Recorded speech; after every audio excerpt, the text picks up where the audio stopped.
네, 안녕하세요. 동아시아 100년 전쟁사 리턴즈의 김은지입니다. 네, 안녕하십니까. 송 작가입니다. 네. 하여튼 뭐 지난주에 네. 여러 같은 기대에 네. 시작을 했습니다만 약간 이제 시간대가 여러분들 편하게 들으실 시간대가 안 돼가지고 시간을 토요일 오전으로 네. 옮겼습니다. 네. 맞습니다. 네. 뭐 시청자분들의 반응은 굉장히 좋았습니다만 많은 분들이 카메라를 좀 쳐다봐라. 제가 너무 작가님 얼굴을 계속 뚫어져라 쳐다봐가지고 우리가 너무 옆모습만 보여드리다 보니까 네. 조금 이제 앵글이 좀 답답했던 부분이 있는 것 같아요. 그래서 오늘은 아예 앵글 구도 자체를 저희가 여러분들의 눈높이하고 맞추는 걸로 이렇게 바꿨습니다. 네. 오늘도 너무 기대가 돼요. 지난주에 예고가 있었잖아요. 네네. 네, 지난주에 예고해드린 대로 오늘의 주제는 흥선대원군의 일생이라고 할 수 있을까요? 흥선대원군의 일생은 맞는데요. 네. 이거는 이제 그동안 흥선대원군 이전에 조선을 사실상 그 위기로 몰고 갔던 붕당 정치, 세도 정치의 원인과 이거를 혁파하려고 노력했던 흥선대원군의 노력에 대한 얘기를 좀 해보려고 하는데 네. 아마 이제 조선시대에 세도 정치가 시작된 원인 분석하는 것만 해도 한 절반 이상 시간이 가지 않을까라는 생각이 들어요. 네. 자, 그러면 세도 정치에 대해서 뭐 많은 분들이 알고 계시겠지만 오늘 좀 더 자세히 파헤쳐 볼까요? 네네. 네. 일단 먼저 이제 흥선대원군이 어떤 사람이었느냐 이 부분이 중요한데요. 네. 고종의 아버지죠. 가장 쉽게 말하면. 그렇죠. 네, 네. 고종의 아버지이긴 한데 고종의 아버지가 되기에는 정치적이나 이런 배경이 굉장히 이제 어려웠어요. 그러니까 영조의 손자의 아들이거든. 근데 그렇긴 한데 직계가 아니었어요. 반개. 네, 반계 계열이었고 또 그렇게 되다 보니까 궁 안에서 못 자랐어. 그리고 아버지와 어머니가 일찍 돌아가시는 바람에 고아로서 지내다가 뒤늦게 흥선군에 봉해지게 됩니다. 근데 그 당시에는 이제 안동 김씨가 한 세도 정치를 뭐 70년 이상을 해오던 상황이었기 때문에 특히나 이런 그 끝발이 없는 왕족 같은 경우에는 제대로 대접을 못 받았죠. 그래서 굉장히 낮은 관직, 네. 낮은 관직을 전전할 수밖에 없었는데 의외로 머리는 굉장히 좋은 사람이었다고 그래요. 근데 이제 흥선대원군이 스승으로 모신 사람이 추사 김정이거든요. 우리가 알고 있는 추사 김정이. 글씨 네. 잘 쓰시는. 네, 추사체라고 하는 이제 글씨체도 있지만 이분이 이제 그 비성문 그러니까 고 한자에도 굉장히 능하시지만 그 당시로 말하면 유학파야. 그래서 청나라나 뭐 주변 국가를 다니면서 굉장히 새로운 학문들을 많이 배워온 사람이었어요. 좀 깨인 사람이었지. 그래서 어느 정도 지금 이제 이하응 그 당시 이제 이름이죠. 네. 아직 대원군의 이름이었는데 이하응한테 변화하고 있는 시대의 조류 그리고 개혁의 필요성 같은 것들을 많이 가르쳤고 또 그거를 통해 가지고 이 나라 조선을 바꿔야 된다는 야심이 있었는데 그 야심을 펼치기엔 자기가 너무 이제 지위도 낮고 왕가하고 연결될 수 있는 기회가 없었기 때문에 상갓집 개로 불리면서 양반들을 찾아다니면서 거기 가갖고 이제 일종의 페인트 모션으로 자기가 힘없는 왕족이고 자기는 존재감이 없다라는 방식으로 자기 자신을 숨기려고 많은 노력을 했던 사람인 거예요. 이렇게 마음속으로는. 그렇죠. 야망은 있었지만 그걸 쑥 숨겨놓고 언젠가 한번 기회를 보겠다라고 생각을 하고 있었던 거죠. 그렇군요. 네. 그럼 언제부터 흥선대원군이 집권을 하게 된 건가요? 흥선대원군의 집권은 그 흥선대원군이 아들이 세자로 봉해지게 되는 그 계기를 통해 가지고 집권을 하게 되는데 그 당시에 이제 세자로 봉해지기에는 너무 이제 멀었어요. 그 반계가. 그러니까 직접적으로 정상적으로 계보를 밟아왔으면 지금의 이제 고종한테는 이게 안 가는 거지.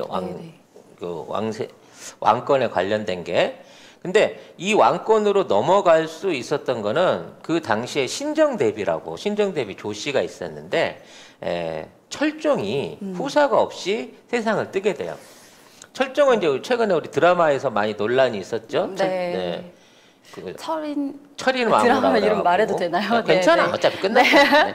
욕 많이 처먹고 끝난 역사 왜곡 논란이 있었죠. 네, 그런 드라마인데 아무튼 거기 보면 이제 철종은 그 강화도령이었잖아요. 맞습니다.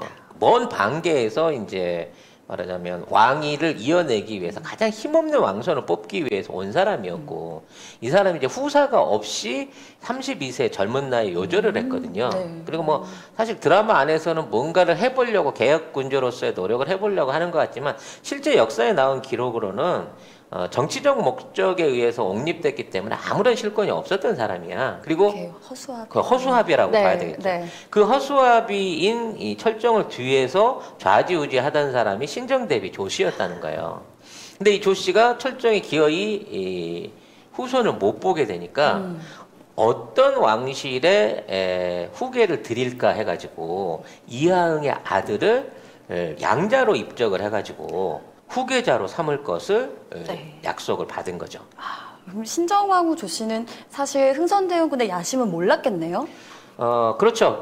야심은 알고 있었지만 기존에 있는 외척 그러니까 그 안동 김문하고 맞서 싸울 수 있는 어떤 의지를 가진 사람이다라고 판단을 했던 거고 그러한 의지를 가질 수 있었던 데는 정원영이라고 하는 당시에 영의정으로 있었던 정원영이라고 하는 사람의 중재 역할이 굉장히 컸던 거예요. 그래서 결국 이 정호영이라는 사람은 조선 후기에 이제 관직에 나서 가지고 무려 이제 5명의 고종까지 5명의 왕을 모신 굉장히 이제 오래된 관료죠. 근데 그런 관료로서 꾸준하게 승진을 해오면서 항상 안동 김문에 치였어. 그러니까 능력은 인정을 받았지만 권력의 중심은 다 안동 김문이 다 쥐고 있는 상황이었기 때문에 어떤 형태로든지 그걸 한번 털어보여야겠다는 생각을 했고 그 대상자로서 이하응 그러니까 지금 흥선대원군을 지목을 했기 때문에 두 사람이 같이 당시에 그 유일하게 그 안동 김문에 대항할 수 있는 게 풍양조씨 가문이었어요. 이쪽도 세대 그 어떤 그 세도가 있긴 했는데 풍양조씨 가문의 영향을 받은 이제 대비를 끌어들여 가지고 이 신정 대비하고 양원영하고 대원군의 합작에 의해서 대원군의 아들이 익종의 양자로 들어가면서 세자가 되고 그로 인해 가지고 수렴청정을 통해서 대원군이 집권을 하게 되는 거죠. 그러면 세도 정치가 시작된 계기가 있을까요? 세도 정치는 이게 이제 사실은 중종 시기부터 이게 근본이 됩니다. 오래전부터. 네. 그러니까 5대조 왕 이전부터 이제 세도 정치가 시작이 되는데 그 원인은 중종 그러니까 연산군을 몰아내고 반정으로서 자리를 잡았던 중종 시대에서부터 일종의 세도가가 등장하기 시작해요. 이걸 어떤 의미로 받아들여야 되냐면 그 전까지만 하더라도 성종조까지만 하더라도 왕권이 굉장히 강했고 신하들이 어떠한 그 왕에 대한 견제책을 갖고는 있었어 법적으로. 하지만 이걸 갖고 왕권에 직접 대항할 수 있는 방법은 없었는데 중종조에 들어오기 시작하면서 신하들이 세워준 왕이잖아요. 그러니까 신하들 말을 안 들어줄 수가 없잖아. 약간 공신들도 많을 거고. 그렇죠. 이 반정의 공신들이 전부 권력을 쥐고 왕을 맘대로 주물럭주물럭 하려고 한 거죠. 자, 그런 반정 공신들에 둘러싸여 있을 때 그나마 참신하게 왕도주의를 주장하던 사람이 조광조였습니다. 조광조. 유명하죠. 조광조가 들어와서 말하자면 제대로 된 개혁 정치를 해보겠다라고 나선 거예요. 그래서 이렇게 막 그 공신들한테 시달리니 조광조 너한테 모든 권한을 주고 네가 그러면 개혁 정치를 한번 해봐라 라고 조광조한테 맡길라 그랬는데 너무 심하게 개혁을 하려고 드네. 기존 세력의 반발에 좀 많이 부딪혔을 것 같아요. 기존 세력도 조광조를 비난했지만 그런 조광조를 계속해서 밀고 있는 중종한테 정치적 압박이 계속 들어온 거예요. 그러다 보니까 사실상 조광조를 이제 사화에 몰아가지고 해결을 해야 되는데 이게 저쪽 상대방 측에서 만들어낸 게 아니라 자신이 가장 아끼는 빈의 외척들을 통해 가지고 이러한 사화, 주초유양 사화를 네, 만들어내는 거거든. 그래서 이와 관련해 가지고 그 당시 성리학을 주도하고 있던 젊은 선비들이나 개혁 세력들을 전부 다 사화로 싹쓸이를 해버려요. 그러니까 누가 옳은 소리를 하려고 하면 그냥 묻지도 따지지도 않고 그냥 썰어버리는 그런 사태가 아이고. 생기다 보니까 나라 안에서 일하려고 하는 이 제대로 된 선비들이 하나가 없었던 거야. 그래서 전부 낙향을 하거나 뭐 과거 시험을 보러 오지도 않고 네. 그냥 왕권에서 이제 완전히 성리학의 기본 개념이었던 이 충성이 멀어진 상태에서 공신들의 정치로 계속 남게 되는 상황이 생긴 거죠.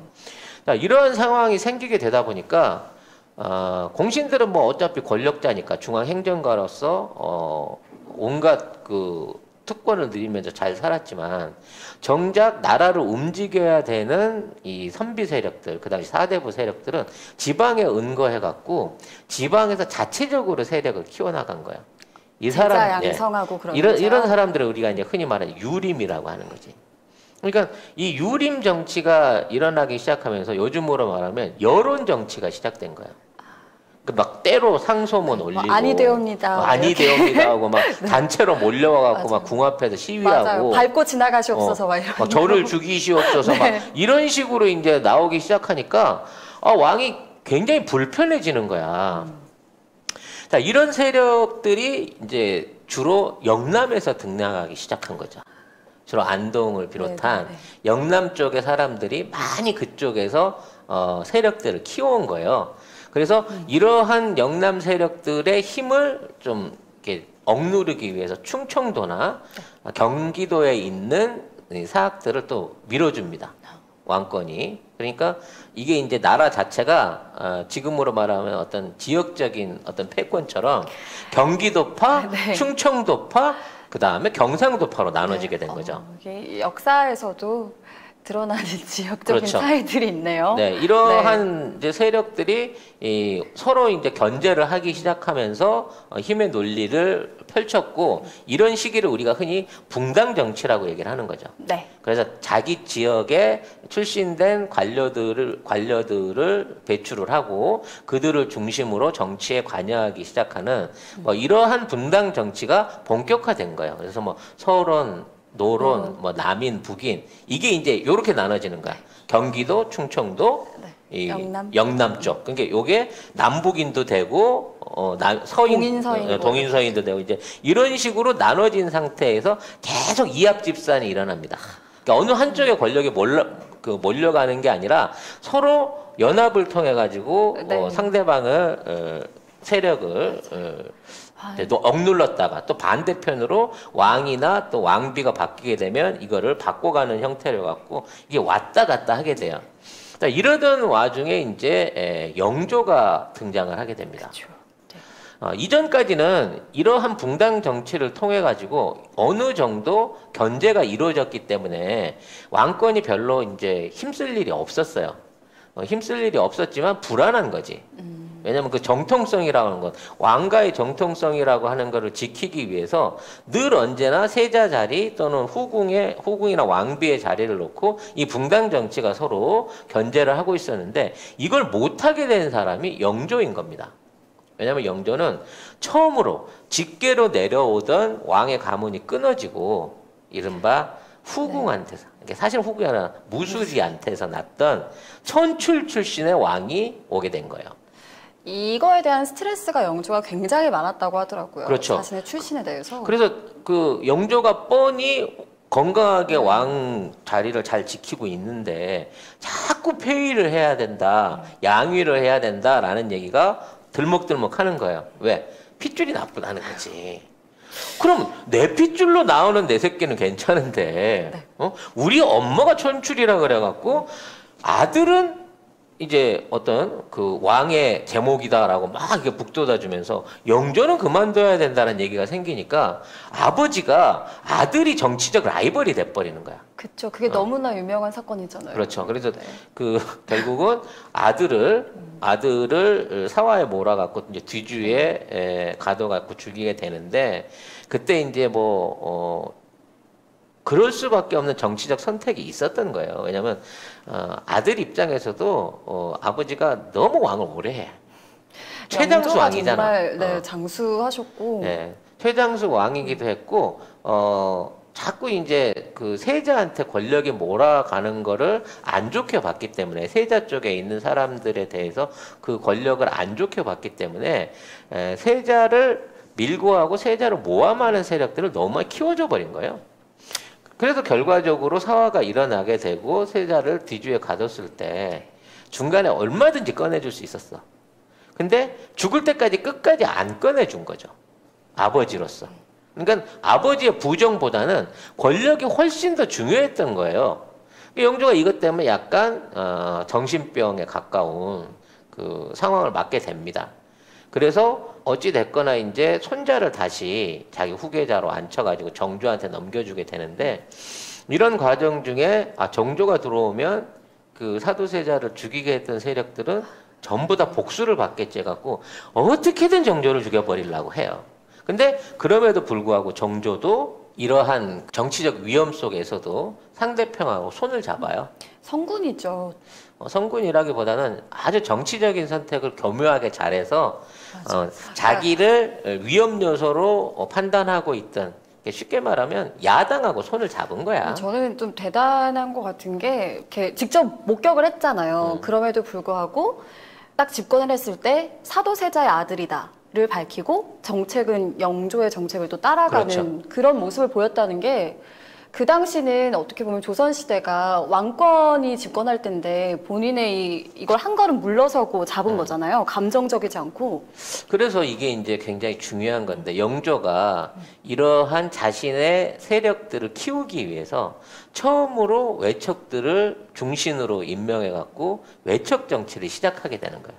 자기 처갓집 사람들을 끌어들인 거거든. 근데 원래 이제 조선 왕조에서는 이 외척들이나 사위 가문 뭐 이런 쪽에 이제 결혼으로 인해서 왕가하고 연결된 가문은 중요 요직을 못 맡게끔 법적으로 돼 있었는데 부마라고 해서 네, 정치를 안 하잖아요. 그렇죠. 그리고 아예 이제 왕비의 아버지 같은 경우에도 별도로 군으로 봉해지되 군 요직을 맡지 못하게 만들어 영조가 이 케이스를 깨버리고 그 요직들을 외척들한테 줬고 외척들은 갑자기 하늘에 뚝 떨어진 권력을 받다 보니까 이걸 지키기 위해서 영조를 위해서 최선의 노력을 다해서 충성을 다합니다. 그래서 이 외척 세력들을 정조도 이용을 해요. 어차피 비록 자기 아버지를 죽이는데 협력을 했던 세력이지만 실질적으로 가장 권력을 쥐고 있는 세력들이니까 이런 세력들을 이용해가지고 운영을 하기 시작합니다. 그래서 이때 등장하게 되는 기관이 무소불위의 권력을 가진 비변사라는 기관이 만들어지는 거예요. 네. 그 전에는 각 대신들이 이 육조를 비롯해갖고 행정부에서 의정부에서 이런 것들을 조율하고 이걸 할 수 있는 권한들이 다 분권이 돼 있었다고 치면 비변사라는 임시 조직을 만들어갖고 이 조직에 소속돼 있는 사람이 무소불위의 권력을 누려. 그러니까 육조 쉽게 말하면 우리나라의 장관을 싹 무력화 시켜버리고 비선실세 비선실세 내지는 최순실 같은 애들이 네. 전부 다 힘을 쓰는 식으로 이걸 만들어내버린 거예요. 이렇게 되다 보니까 이제 계속해서 여기에 대한 폐지 요구를 육조에서 하겠죠. 장관들이나 행정부 관료들은. 근데 이걸 해놓으면 왕권이 무너지게 된다고 생각한 영조나 정조가 이거를 말하자면 묵살하고 이 비변사의 모든 권력들을 장악할 수 있도록 계속해서 이거를 줘버린 거예요. 그러니까 이 비변사가 사실상의 세도 정치의 시작을 만들어내게 되는 겁니다.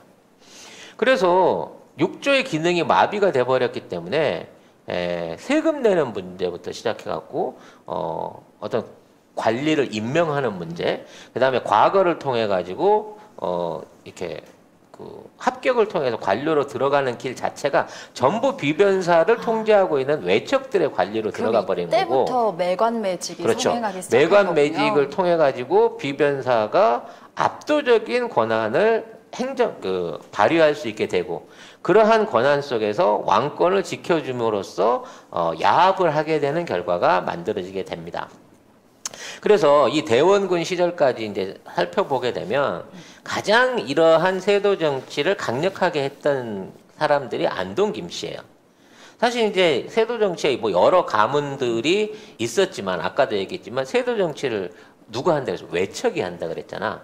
그래서 안동 김씨 같은 경우는 순조, 헌종, 철종에 거쳐서 3대의 왕비를 전부 다 안동 김씨 문에서 배출을 하게 되는 거죠.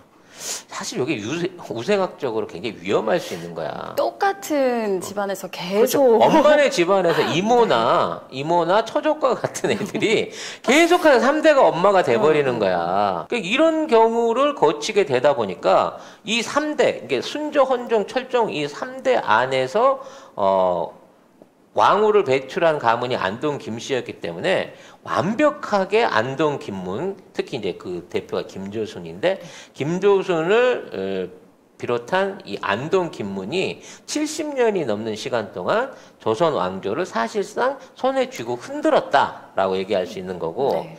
그 다음 가문이 처음으로 이제 왕비가 바뀌면서 풍양조씨 가문이 등장하게 되는 거죠. 그래서 이 풍양조씨 조만영의 딸이었던 신정왕후 조씨가 안동 김씨를 견제하기 시작했고, 이 견제 과정에서 아까 얘기한 대로 이하응의 아들 고종을 왕으로 끌어올리는 역할을 하게 되는 겁니다. 지금 이 그림 보면요. 안동 김씨 13%면 37명이잖아요. 네네. 그러면 뭐 입고라면 거의 다 내 친척들만 있는 그런 느낌이었지 않을까요? 그러니까 일단 쟤네들이 주요 장관과 요직을 다 장악을 하고 그 밑에 있는 애들은 저 사람한테 잘 보여야 채용이 되는 거예요. 그러니까 모든 뭐 세무 문제라든지 국정 문제, 국방 문제, 국가 안에서 그 자산을 운영하는 문제, 그리고 국가 자산으로 SOC를 하는 문제 등등 삼정이 전부 다 안동 김문에 의해서 결정이 되는 상황이 무려 70년 이상이 유지가 된단 말이에요. 70년이 거의 근 100년. 우리도 그 자유당 이후로 이 군사 독재를 비롯한 한민당부터 가야 되는 거 아니에요? 뭐 거의. 근데 이승만 이후로 이어져 내려오는 외구와 기득권 세력들 그리고 군부의 어떤 톡적 관계를 이해한 게 거의 한 70년을 갔잖아요.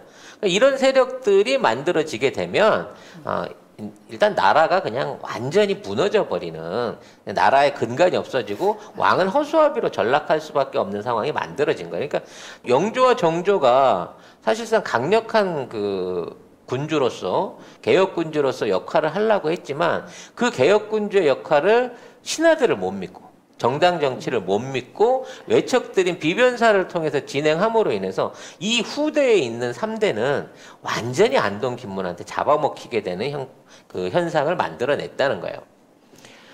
자, 그러면 그 당시에 이제 이런 방식으로 풍양조씨 그 신정왕후의 힘을 얻어서 대원군이 등장을 했을 때, 자, 어떠한 정치적 변화가 있었는가를 알아봐야 되겠죠? 네네.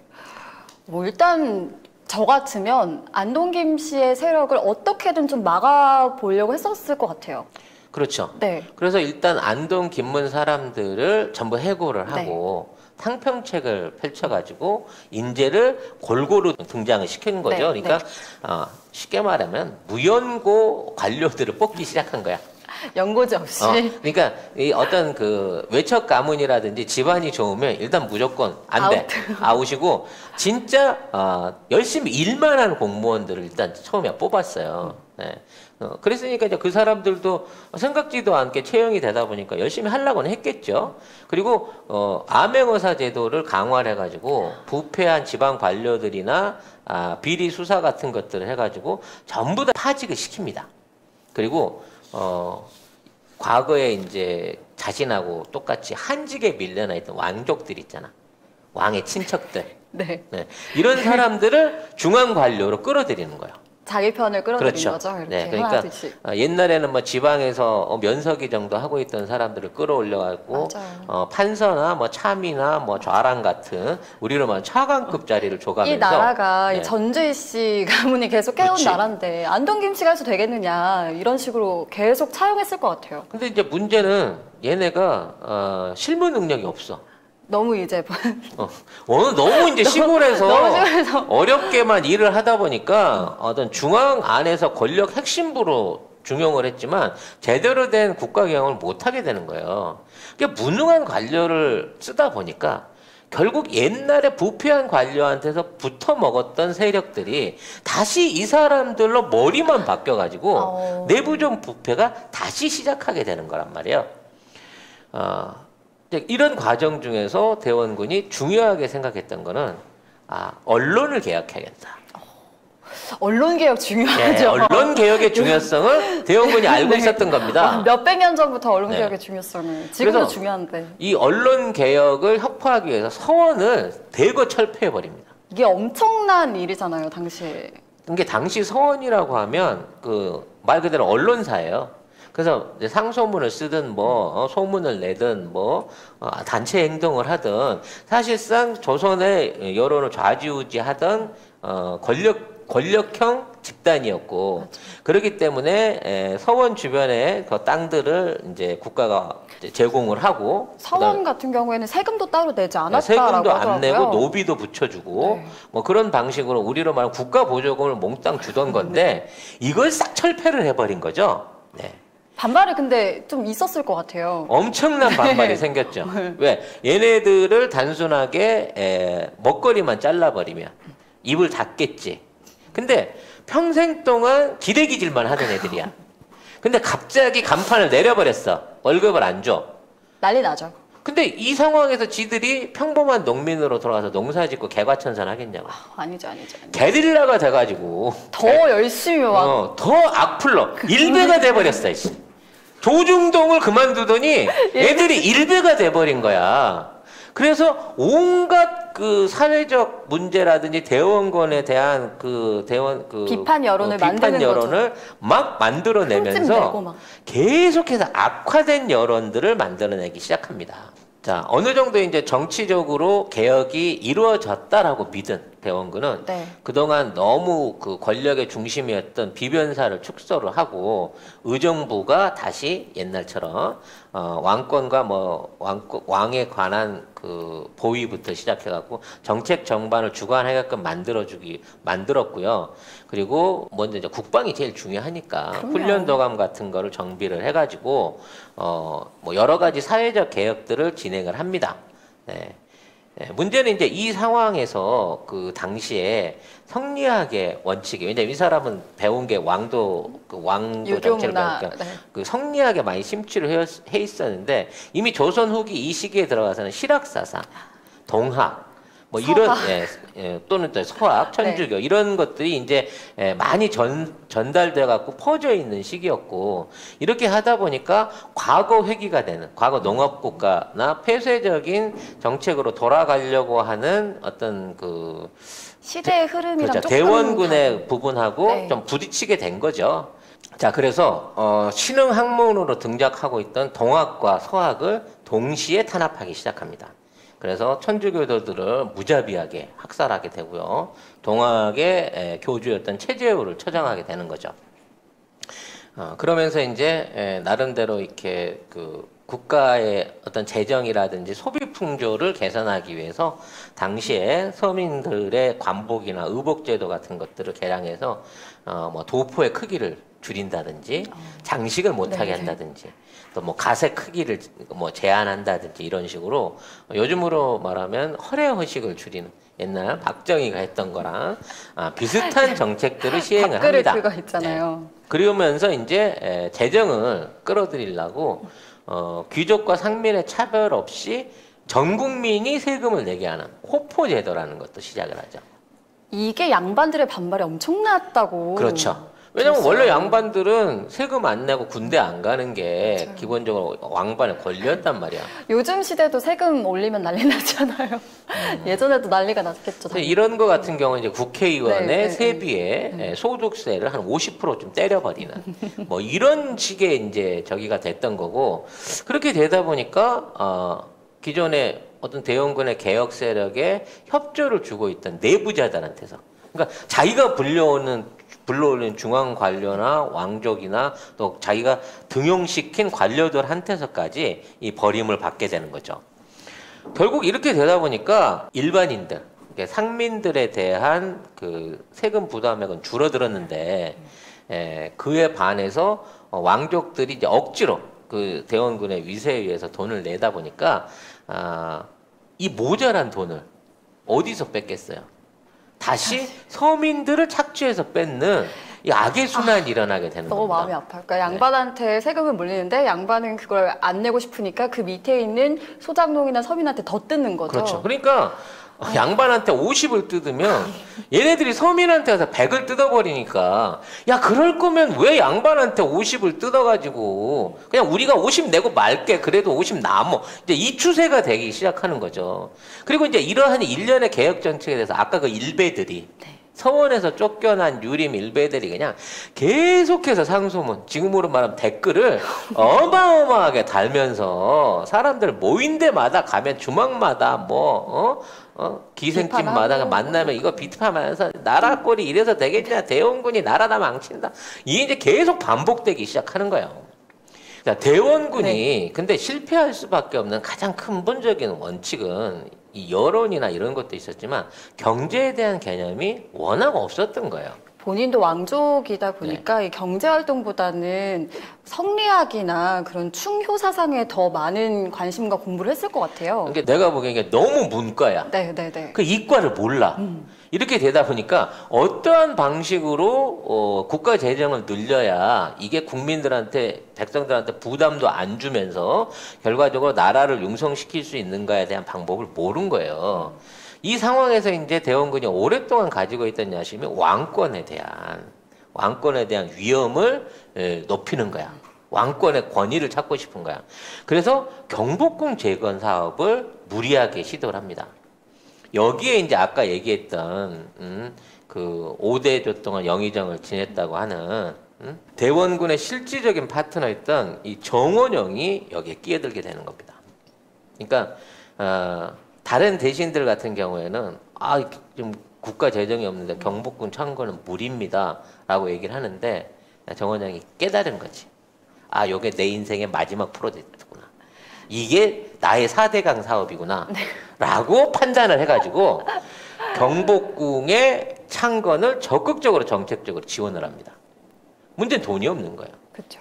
그래서 돈이 없다 보니까 그 당시에 말하자면 유통되고 있던 그 화폐들보다 상평통보보다 100배가 비싼 고액권 당백전이라고 하는 거를 만들어갖고 뿌리기 시작한 겁니다. 이게요, 이게 얼마나 위험한 짓인지를 생각을 해보세요.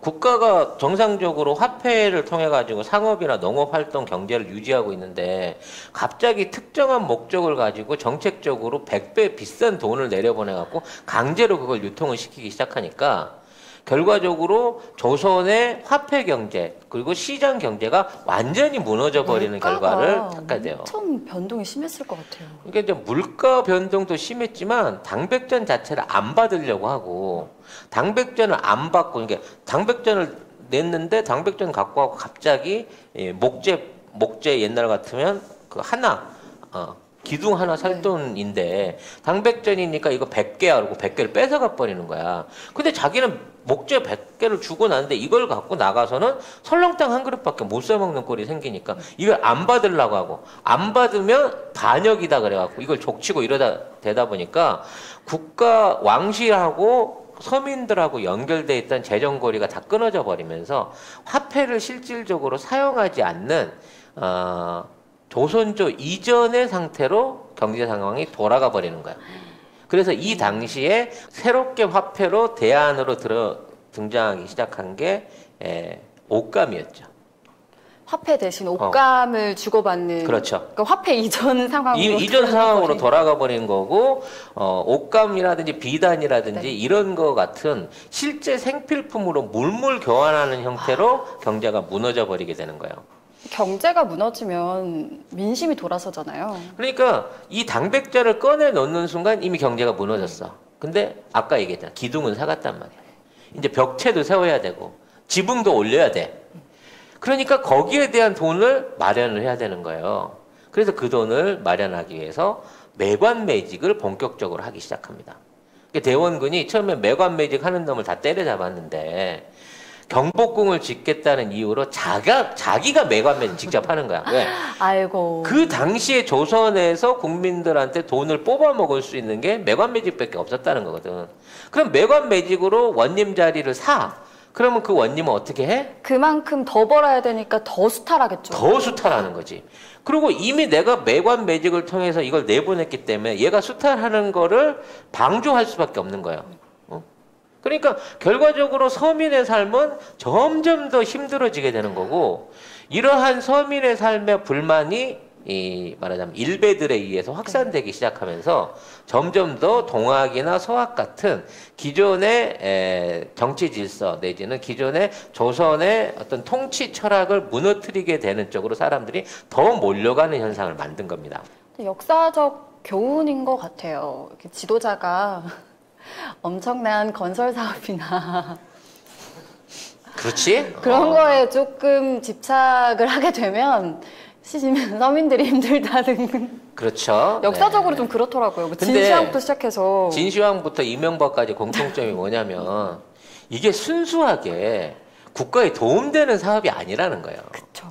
그리고 이걸 나라 돈으로 한다고 하는데 절반 이상을 지들이 빼먹어 버려요. 세금. 그 중간에 너무 낀 사람들이 자기 이익을 가져가는 협대가 뭐 많으니까. 그런 낀 사람들이 대부분 세도가이거나 고등학교 동창이었잖아. 그동안 있는 사례들을 보면 그 역사는 하나도 안 바뀌는 거예요. 제가 그 말씀을 아까 작가님한테 드렸었어요. 아, 이게 어떻게 이렇게 똑같냐 이러면서. 그러니까 역사는 돌고 도는 겁니다. 그런 것들을 방조하고 놔뒀기 때문에 나중에 그걸 배워갖고 후대가 또 써먹어요. 그러니까 우리가 개혁이 안 일어나는 이유는 뭔가 이러한 부조리가 있었을 때 이거를 철폐하지 못하기 때문에 그게 자꾸 반복될 수밖에 없는 거예요. 왜? 해도 되는구나라고 생각을 하거든. 그리고 이런 게 계속 반복되게 되면 시민들이 이거를 갈아엎어야 되는데 맞아요. 그 갈아엎으려는 시도를 지속적으로 못하게끔 힘으로 찍어 누르는 강압적인 철권 정치들이 등장을 하게 되면서 서민들이 더 많은 피를 흘리게 된다는 겁니다. 아무튼 어떤 조선의 근간은 백성들이에요. 백성들의 노동, 어느 국가나 마찬가지입니다. 국가에 있는 그 소속원들, 그 백성과 국민들이 가지는 노동력이 그 국가를 먹여 살리는 거지, 그 노동력이 활발하게 발휘되고 효율적으로 발휘되고 그 부가 골고루 배분되지 않으면 어떠한 국가든지 무너질 수밖에 없는 거고, 결국 대원군이 시작했던 개혁 정치는 그동안의 붕당 정치나 세도 정치를 개혁하기 위해서 시작했다고는 하지만 네. 결과적으로 그 사람들의 윗대가리만 바꾸고 그 시스템을 그대로 유지하는 방식대로 재현이 됐고, 그러던 과중에 새롭게 바뀐 사람들의 비리, 그리고 무리한 토목공사와 그와 관련돼서 여기에서 이득을 보려고 했던 세력들의 착취로 인해 가지고 서민들의 생활만 훨씬 힘들어지게 되는 상황을 맞이했다는 그래서 거죠. 흥선대원군의 개혁 정책을 위에서부터 내려오는 개혁이라고도 표현을 하더라고요. 그렇죠. 네. 이게 이제 수직형 개혁의 네. 실패에 대한 어떤 제대로 된 사례를 보여주는 거고요. 아래에서부터 개혁이 돼야 민심도 바르고 올바른 정책 방향을 조금 잡을 수 있었을 텐데. 정확한 지적인 네. 겁니다. 그러니까 이러한 수직적 개혁의 한계를 깨닫고 이게 밑에서부터 올라갈 수 있는 어떤 백성들 스스로 자주적으로 일으킬 수 있는 개혁을 준비했던 게 동학혁명인 거고, 그 동학혁명을 무자비하게 국가가 찍어 누르기 위해서 외세의 세력이 들어오는 순간 조선이라고 하는 나라가 망하게 되는 결론을 만든 거예요. 사실 이제 시간이 많이 지났으니까 좀 정리를 좀 해야 될 것 같은데요. 이 얘기를 다 못하네.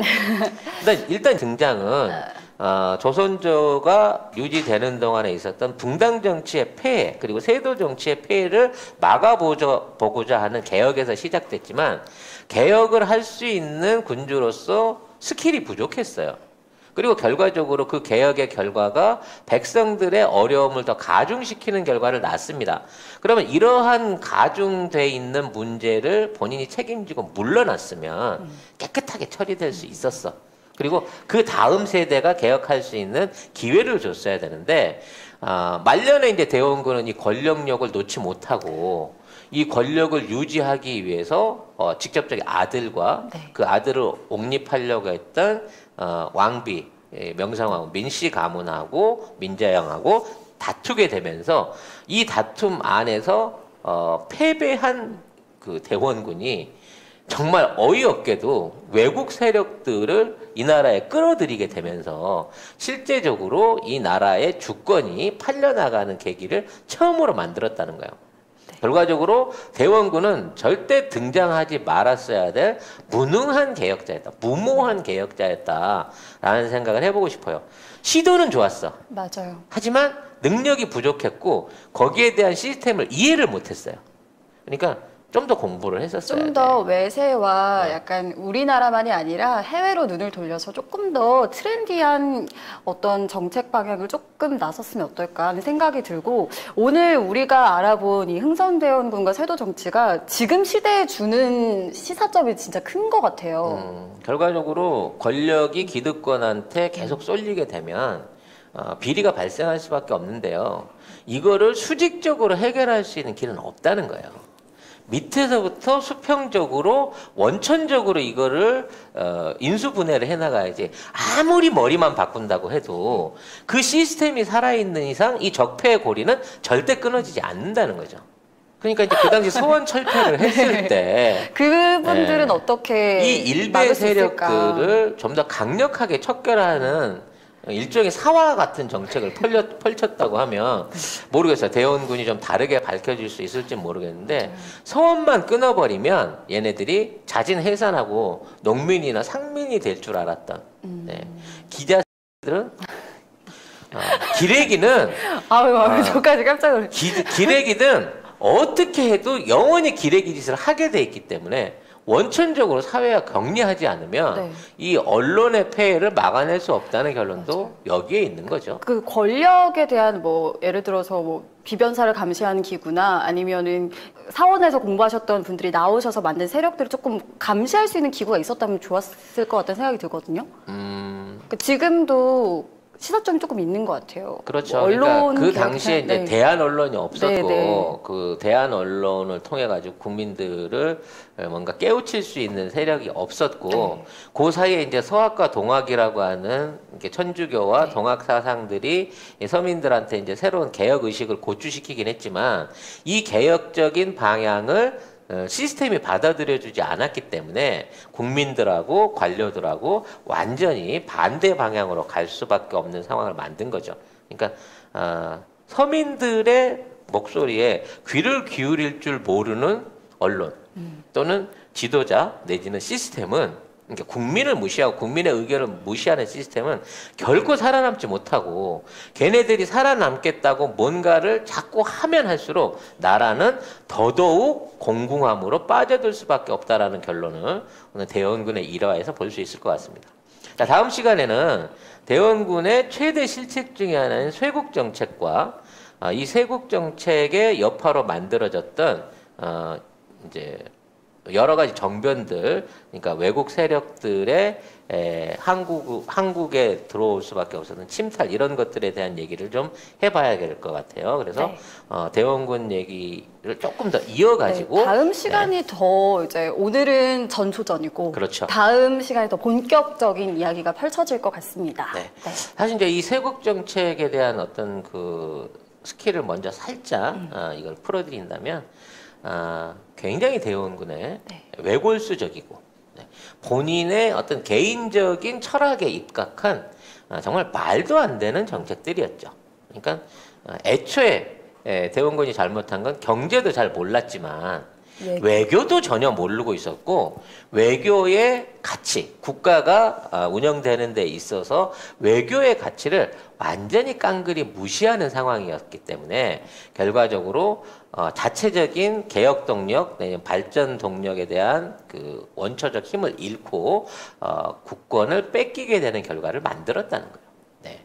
그래서 저는 대원군은 그 시도는 가상했으나 그 사람이 해왔던 행위나 결과에 대해서는 역사적으로 좀 책임을 져야 되는 사람이다 라고 개인적으로 생각을 합니다. 다른 의견 있으실 수 있는 분, 또 보충하거나 또 제가 얘기하는 이건 전부 다 이제 제 개인적인 의견들을, 역사적인 의견들을 피력해 본 거니까 이런 부분에 대해서 의의가 있으신 분들은 메일이나 댓글을 통해서 많은 질문과 또 조정, 거기에 관련된 보충을 부탁드리도록 하겠습니다. 네, 가면 갈수록 좀 더 재밌는 시간이 될 수 있기를 기대하면서 다음 주에 다시 뵙도록 하겠습니다. 네. 네, 오늘 김 아나운서 긴 시간 수고하셨습니다. 네, 작가님도 수고하셨고요. 여러분 다음 주에 또 만나요. 안녕. 안녕. 인사는 밝게. 밝게. 네. 화목하게. 내용은 좀 칙칙했다 오늘. 네.